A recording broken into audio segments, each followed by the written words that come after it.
The movie opens with the scene of a young child named Jack. His father was a farmer. Jack used to enjoy listening to stories, especially those involving barons and kings. He drew inspiration from a story about a king during a time when he ruled a nation.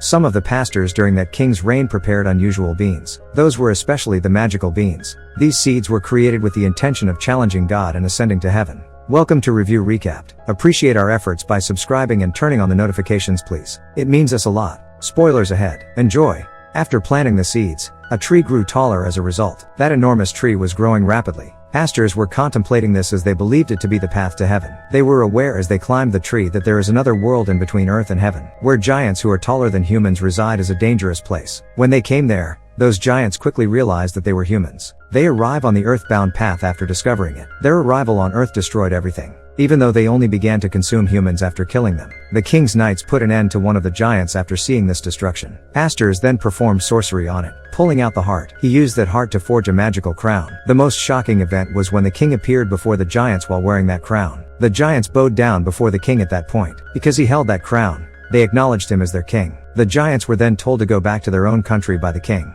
After the giants had all left, the king ordered the tree to be cut down. That tree's seeds were permanently saved by the king. When the king passed away, his coffin contained both the seeds and the crown. Along with Jack, the princess also loved this tale. Princess' mother used to tell her this tale because it was a part of Jack's family history. After 10 years, Jack is revealed to have matured, and he is traveling to a city to sell his horse. The same king's play is being performed when he arrives in that city, whose tales were told to him as a child. He also walks in to see the play. Another girl was a princess. She is hidden and nobody can tell that she is a princess because of it. Then some people start making fun of Princess. A boy delivers a punch to Jack's face as he moves forward to defend the princess. As Jack threatens them, everyone bowed. Jack believes that they had started to feel fear, but upon his return, he discovers that they had arrived there with the princess. And that's why the princess followed them and they knelt. Then Roderick, the man the princess's father was willing to marry his daughter to, makes an appearance. But the princess didn't like him, and she was unwilling to wed him. Roderick observes that everything in his study room is broken. He recognizes the problem, and he discovers a crown and a planter that was fashioned from a giant's heart a year earlier. However, the book also lacked something. Roderick orders his courtiers to block the entire city and look for that pastor everywhere. While Jack is in the city,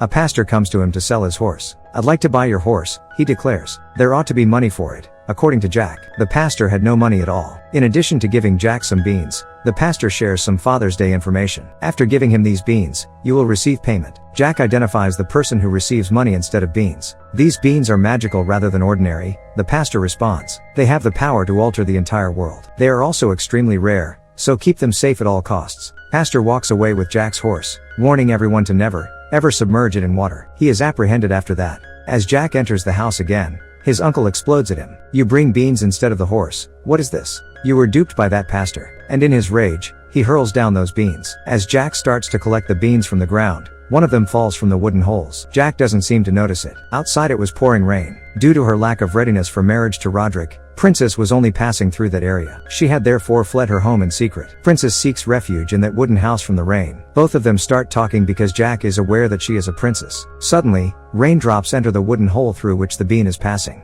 which was lying there. It shouldn't be touched by water, the pastor had said. That bean starts to grow there when it dips into the water. The house was beneath the roots of the beanstalk, which caused the house to rise as it grew. Princess was imprisoned there. Despite Jack's assurances of her safety, the princess is turned upside down by a growing tree. The princess's father, the king, shows up the following morning. He observes the tallest tree, which is growing rapidly. It doesn't seem to have an ending. Jack tells the whole truth. King sets everything up and commands, "Go and save my daughter." "I'll go too to save my future wife," Roderick declares, "because I love her." They would go with Jack because he also wanted to go.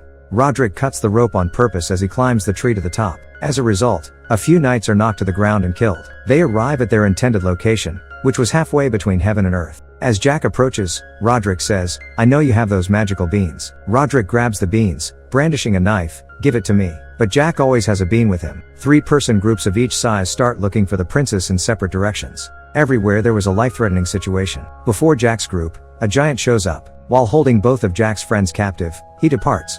Jack pursues it, because he wanted to find the princess in any way possible.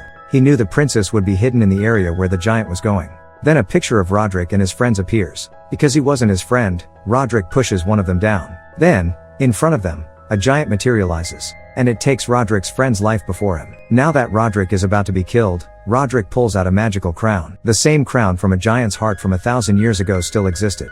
It was created by the king and included a spell. It goes without saying that whoever holds this crown will be subject to giants. Roderick eventually makes it to the area where the group of giants was present while wearing that crown. Princesses were present, each with a companion, who was brought to this location after being captured by a giant. All giants bow down before him. Roderick also commands the giant's leader to submit to him. Additionally, it executes it. With his foot firmly planted on the throne's head, Roderick is in control. "I am your king now," he declares, "and we will travel to Earth and enslave everyone." Princess and Jack's companion fighter are brought into a kitchen by a giant. Jack arrives there just as the fighter is about to be eaten. Jack pulls out a large knife and attacks the giant before the giant kills him. And the giant, who is already dead, is stabbed with that knife. Jack helps that fighter by doing this. 3 of them eventually leave the area. They arrive at a location where they could travel to Earth via a tree. But a large sleeping giant is present. They were unable to flee while it was there. A wasp hive is set up by Jack and fighter. After taking off its face armor, they release the wasps that were inside. So that giant wakes up and starts to fuss.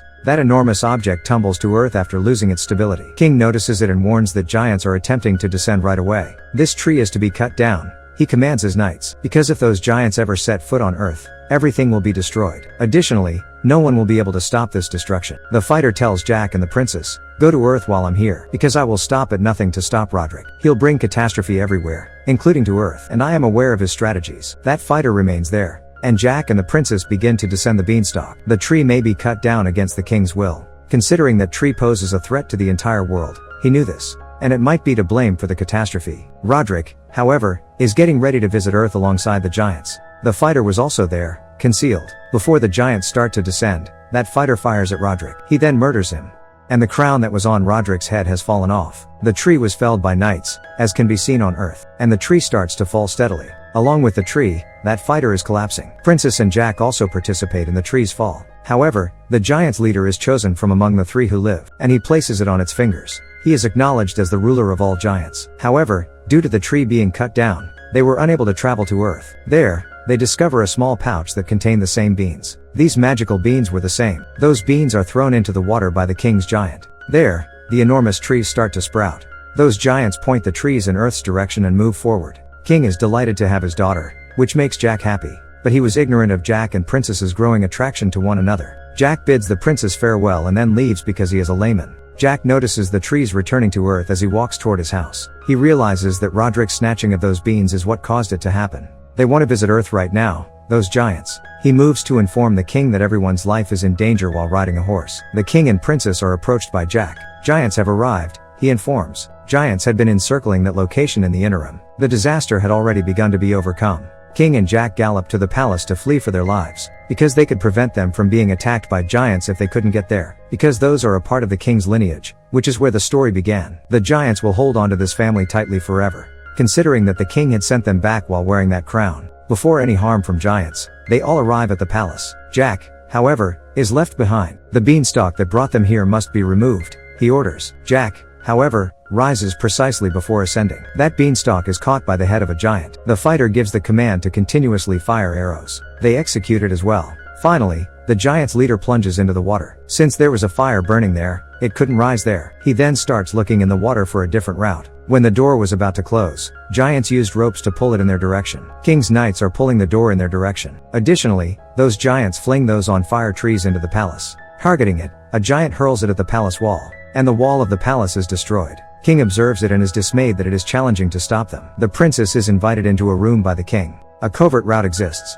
It will direct you to a location where a fire torch is located. You should turn on that fire torch so people will know we are in trouble. Jack and the princess depart to complete the task at hand. Earth starts to erupt as they make their way to the fire torch in the palace. Because the giant's fallen leader was emerging from the water and tearing up the landscape, he attacks them both after emerging and captures them both. As the giant prepares to devour Jack, he pulls out the final magical bean. He had it stored safely. Jack, however, throws it right into its stomach. Giant experiences strange sensations as bean enters its body and leaves them both. And those trees start to bud inside its belly. Its body is torn apart as a result. And as it approaches Jack, a cut hand bearing a magical crown drops. On the other hand, every single giant had entered the palace. Then the king and all the knights were in front of them. They also had death on the horizon. All giants immediately bow to the ground. They reflect on what happened and grow thoughtful. Backward glances reveal Jack standing there with the crown. After that, he puts the crown atop his head, and he issues the following command to all giants: return to your state.